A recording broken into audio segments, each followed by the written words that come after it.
Hello, welcome to Endor Model Railway. I recently received my long-awaited Dapol Class 221 Super Voyager and made a different video about it.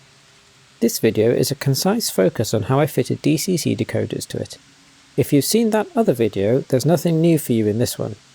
If you haven't and want a broader look at the model, that other video will be a better one to watch. I've put a link to it in the description.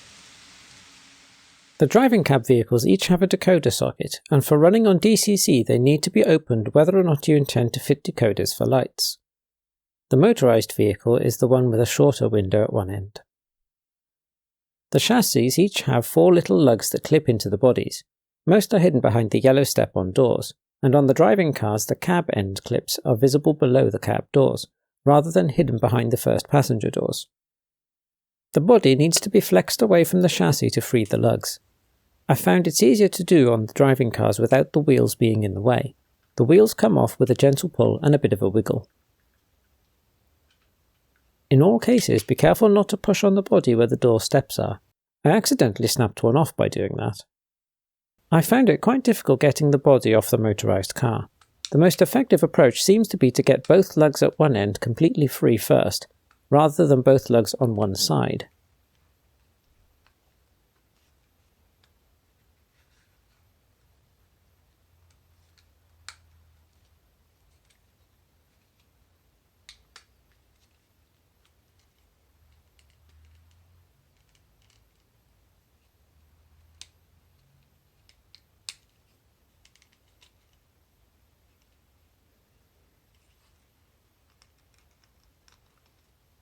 The pins on all the DCC blanking chips are numbered, but I couldn't find anything to indicate socket hole numbers, so it's worth noting the position of the numbers on the blanking chip before you remove it.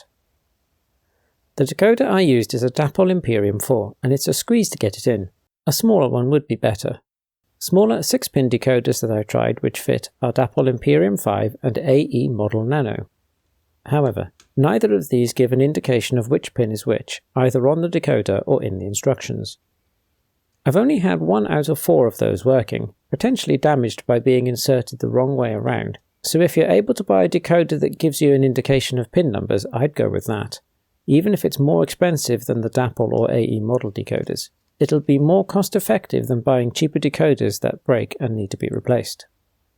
The instructions with these Super Voyagers warn against connecting the driving car lights directly to DCC track power.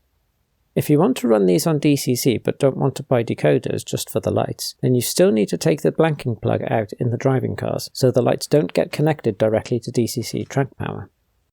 It's also worth noting that when I got decoders the wrong way around, it looks like the lights get connected directly to track power, and I was fortunate they didn't break. If they do get connected like that, and don't break, you'll see both the red and white lights on at the same time. If that happens, take the vehicle off the track straight away. Fitting the bodies back on is a bit easier than getting them off, but not much. The sides of the body need to be flexed away enough to let the little chassis lugs back in. I think just trying to push them in could snap them. I tried using guitar picks to help keep parts of the body prized away from the chassis, but they didn't really help.